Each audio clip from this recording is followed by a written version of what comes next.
have you kept any rozas and are you following some kind of plan for that? No, I'm eating 24/7. No, I'm eating 24/7. You're not keeping any rozas as such? No, and not at all. I've never done that in my life. No, and not at all. I've never done that in my life. मेरा नाम है रूमा गुप्ता और मैं graduate कर चुकी हूँ. मेरा सवाल है कि अगर एक मुस्लिम लड़का और एक हिंदू लड़की शादी करे और अगर ऐसा हो कि वो मुस्लिम लड़का हिंदू लड़की के घर में नमाज पढ़े और वो हिंदू लड़की उसके घर में जाकर पूजा भी करे, तो ये क्या जायज़ है या नाजायज़ है?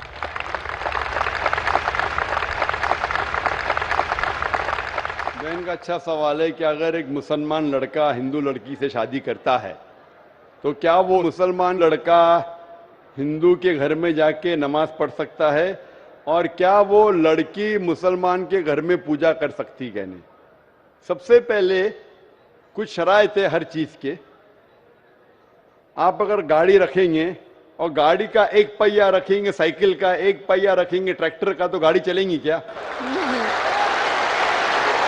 नहीं चलेगी. या चारों साइकिल कर दो या चारों ट्रैक्टर कर दो.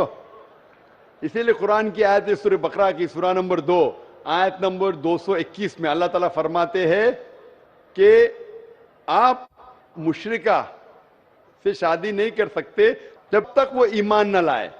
मतलब जो गैर मुस्लिम हैं और शिर्क कर रही है उससे आप शादी नहीं कर सकते जब तक वो ईमान ना लाए. और एक ईमान लाने वाली औरत चाहे कितनी भी बदसूरत हो वो एक मुशरिका से बेहतर है. और आगे आयत कहती है कि लड़कियां मुशरिक लड़के से शादी नहीं कर सकती जब तक वो ईमान ना लाए. एक मोमिन आदमी चाहे कितना भी बदसूरत हो वो बेहतर है बनिस्बत जो शिर्क करता है. इसकी वजह यह है कि इस्लाम में लिखा है कि अगर आप खुदा के अलावा किसी को और पूछते हैं, किसी और की इबादत करते हैं, ये सबसे बड़ा गुनाह है. और अल्लाह ताला फरमाते हैं सूरह निसा में सूरा नंबर 4 आयत नंबर 48 में और सूरा निसा सूरा नंबर 4 आयत नंबर 116 में कि अल्लाह सुब्हाना व तआला अगर चाहे तो कोई भी गुनाह को माफ कर सकता है लेकिन शिर्क को कभी नहीं माफ करेगा. अगर एक इंसान मुशरिक जैसा मर गया तो अल्लाह ताला कभी भी उसे माफ नहीं कर सकता, क्योंकि मुशरिक वो शख्स है जो शिर्क करता है.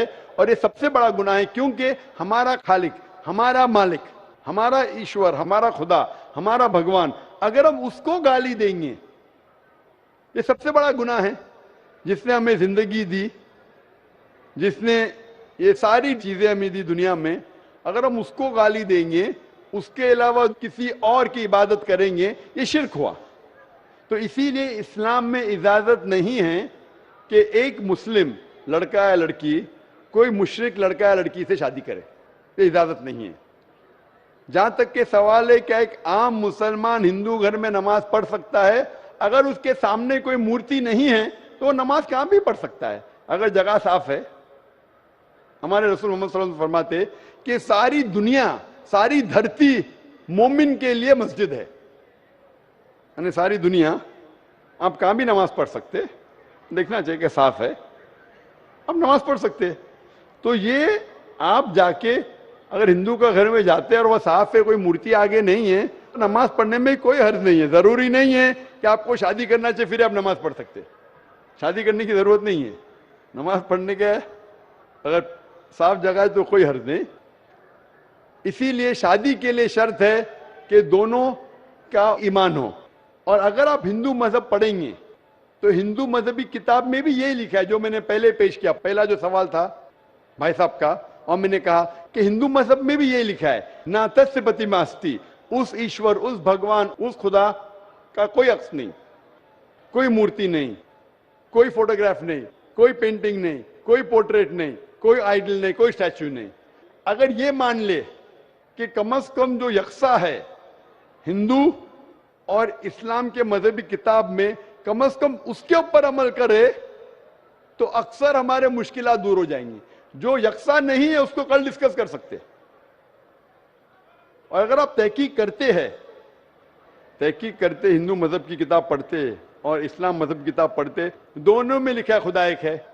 دونوں میں لکھا ہے خدا کا کوئی عکس نہیں ہے, دونوں میں لکھا ہے کہ خدا کا کوئی بت نہیں ہے, دونوں میں لکھا ہے کہ خدا کے علاوہ کسی اور کی عبادت نہیں کرنا چاہیے, دونوں میں لکھا ہے کہ آخری پیغمبر محمد صلی اللہ علیہ وسلم میں, دونوں میں لکھا ہے کہ شراب نہیں پینا چاہیے. میں حوالے دے سکتا ہوں اور میں تقریر ایک دیا ہوں, similarities between Islam and Hinduism, اسلام اور ہندوازم میں یکسانیت دونوں کتاب میں. آپ اگر پڑھیں گے قرآن مجید میں سورہ مائدہ سورہ 5 آیت نمبر 90 میں لکھا ہے کہ شراب پینا حرام ہے. اب Manusmriti chapter number 9 verse number 225 پڑھیں گے, اس میں لکھا ہے کہ شراب پینا حرام ہے. قرآن میں لکھے سورہ مائدہ سورہ نمبر 5 آیت نمبر 3, سورہ بقرہ سورہ نمبر 2 آیت نمبر 173, سورہ انعام سورہ نمبر 6 آیت نمبر 145 اور سورہ نحل چیپٹر 16 ورس 115 میں حرمت علیکم المیتۃ والدم ولحم الخنزیر وما اہل لغیر اللہ بھی. کیا آپ کے لیے حرام ہے مرا ہوا گوشت, خون, سور کا گوشت اور وہ کھانا جس کے اوپر اللہ کے علاوہ کسی اور کا نام لیا گیا ہے. آپ اگر ہندو مذہبی کتاب پڑھیں گے اس میں بھی لکھا ہے کہ سور کا گوشت کھانا حرام ہے. اگر آپ تحقیق کریں گے کافی یکسانیت ہے. اسلام مذہبی کتاب میں لکھا ہے قرآن میں سورہ نور میں سورہ نمبر 24 آیت نمبر 30 اور 31 کے اندر حجاب کے بارے میں, عورت کو الحمدللہ حجاب میں ہونا چاہیے, سر سے ڈھکا ہونا چاہیے اس کا جسم, صرف جو دکھ سکتا ہے وہ چہرہ اور ہتھیلی تک کے. آپ اگر ہندو مذہب کتاب پڑھیں گے رگ وید بک نمبر 8 میں لکھا ہے اور رگ وید بک نمبر 10 میں بھی لکھا ہوا ہے کہ عورت کو اپنے سر کے پلوں کو ڈالنا چاہیے چہرے پہ. رگ وید میں بھی لکھا ہے کہ جب مرد کو دیکھے تو نظر نیچے کرنا چاہیے. یہ قرآن مجید میں لکھا ہے سورہ نور سورہ نمبر 24 آیت نمبر 30 اور 31 کہ جب بھی کوئی خاتون مرد کو دیکھتی ہے ایک خدا کو مانو, محمد صلی اللہ علیہ وسلم کو مانو. اگر Sorry to interrupt you, but I would like to say that I do not believe in idol worship. I believe in one supreme power, that is you call it Allah, I call it Bhagwan. Hinduism میں بھی لکھا ہوا ہے کہ بھگوان ایک ہے, بت پرستی غلط ہے. ہندوازم میں اور بھی لکھا ہوا ہے, ہندوازم پڑھیں گے تو آپ کو ماننا پڑے گا کہ ایک آخری پیغمبر آنے والے ہیں جس کا نام ہے محمد صلی اللہ علیہ وسلم.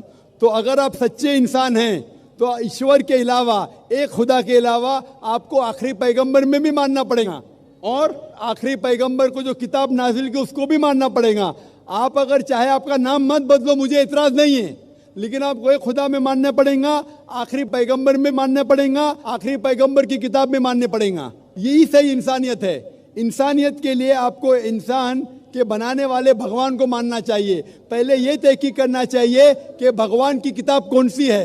آپ جب تحقیق کرتے ہیں تو پتہ لگتا ہے کہ بھگوان کی کئی کتابیں آ چکے ہیں, آخری کتاب ہے قرآن مجید. اگر آپ سچے انسان ہیں تو آپ کو آخری پیغام جو خدا کا ہے, ایشور کا ہے, بھگوان کا ہے, اللہ کا ہے, اس کو آپ کو